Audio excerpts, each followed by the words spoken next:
Здравствуйте, мои дорогие! Сегодня я вам покажу рецепт очень старого и очень вкусного торта буньен. Рецепт очень легкий. Это, наверное, один из немногих рецептов, которые я не пеку только по праздникам, а пеку очень-очень часто. Легкий рецепт с очень доступными продуктами. Например, в тесто идет сливочное масло. Если вы не хотите делать торт со сливочным маслом, можете прекрасно в этом рецепте его заменить на хорошее растительное масло. С этим тестом можно экспериментировать. Оно у вас всегда получится, выпекается очень легко и не может просто не получиться. Мне кажется, вам всем понравится, и это идеальный вариант для Нового года. Не нужно заморачиваться долго, все делается очень-очень быстро. И, как всегда, рецепт из старых наших 80-х годов. Начнем печь, мои дорогие. Сегодня мы начнем приготовление с крема. Для крема отправляем в небольшую кастрюльку 1 яйцо, 150 грамм сахарного песка. Все это нам нужно будет хорошенько размешать. Торт готовится очень быстро. Мы сегодня будем делать заварной крем. Сюда же добавляем 80 грамм кукурузного крахмала или 4 столовые ложки муки, полные столовые ложки. Постепенно добавляем теплое молоко.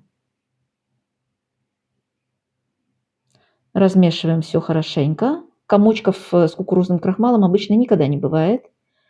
С мукой могут быть, а вот с кукурузным крахмалом никогда. И на кукурузном крахмале заварной крем получается намного нежнее. Переносим нашу кастрюльку на плиту, на среднюю мощность, и нужно будет проварить наш крем до густоты. Чем горячее у вас молоко, тем быстрее варится крем. Крем у нас уже готов, он загустел. Переносим его в небольшую посуду, где нам нужно будет его остудить. Сюда же добавляем 50-60 грамм сливочного масла. Все это нам нужно будет размешать, без миксера опять-таки. И добавляем сюда 120 грамм белого шоколада.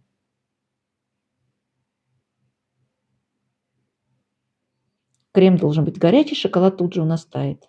Добавляем ваниль или ванилин, ванильный сахар или ванилин, пол чайной ложечки. Все это быстренько размешиваем, пока крем горячий.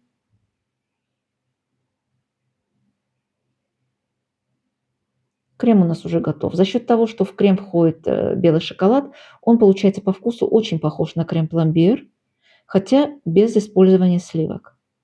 Накрываем пленочкой и оставляем на столе. Займемся приготовлением теста. 4 яйца отправляем в посуду. Нужно взять достаточно большую посуду, потому что теста будет много. Сюда же отправляем 250 грамм сахарного песка, пол чайной ложечки соли, ванилин опять-таки или ванильный сахар.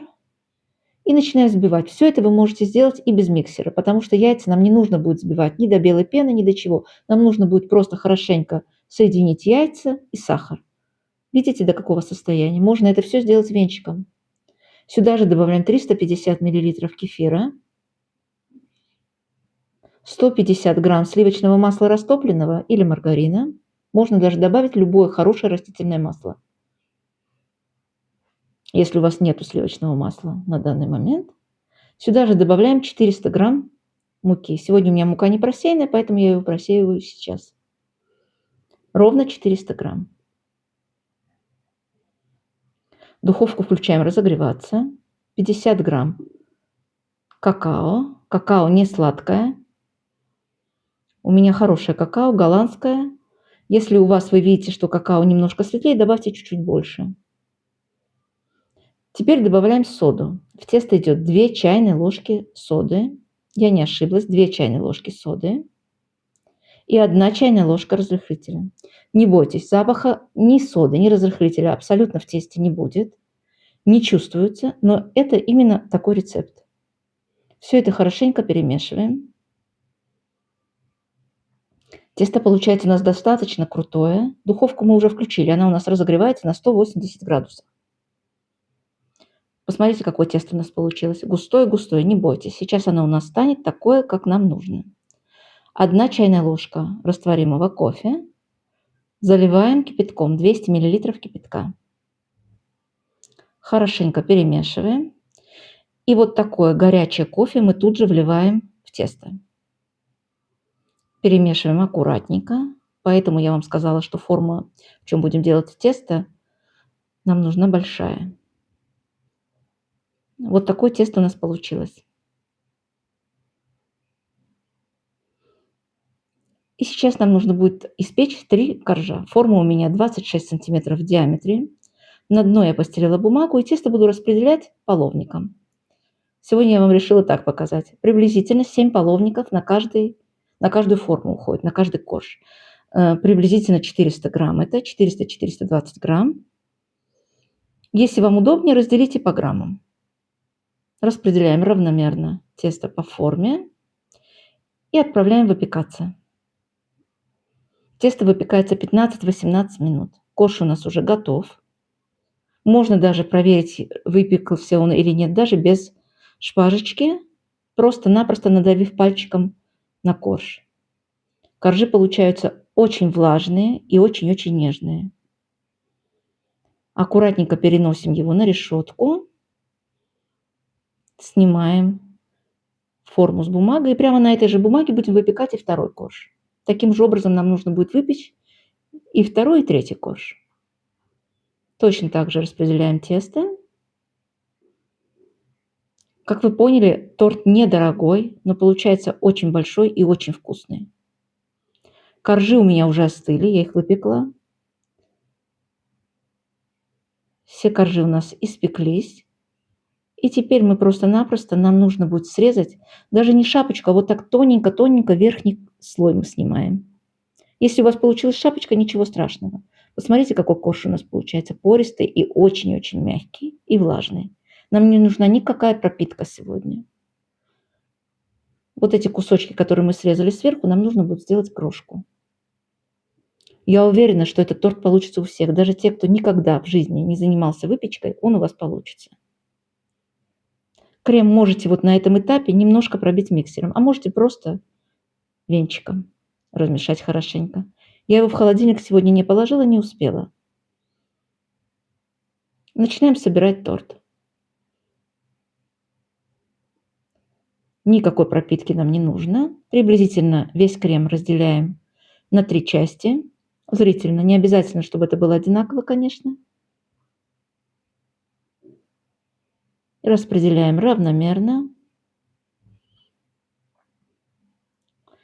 Сегодня я все это спекла и сразу же собрала торт, потому что не оставляла я на ночь коржи, чтобы они остыли. Просто коржи нужно остудить хорошенько. Я их не оставляла на ночь, не закрывала ни пленочкой, ничего. Распределяем равномерно крем. Продолжаем. Торт можно, конечно, резать и сразу, но лучше его оставить хотя бы на 2-3 часа в холодильнике. Крем более стабилизируется и будет намного вкуснее. Крошкой обсыпаем все края. Интересно, кто вообще выпекал такой торт, кто знаком с этим рецептом? Был ли у вас такой торт под названием буне? Может, у вас был этот же самый торт, но под другим названием? Не знаю. Но мы его пекли очень-очень часто. И уже здесь оформляем на свой уже вкус. Я сделала вот так, и в серединку натру белый шоколад. Приблизительно 50 грамм. Получился у нас вот такой кудрявенький буне. Режем и пробуем. Мне кажется, этот торт понравится всем. А те, кто любит шоколадное мороженое эскимо, это вообще бесподобно. Очень похоже. Крем бесподобный.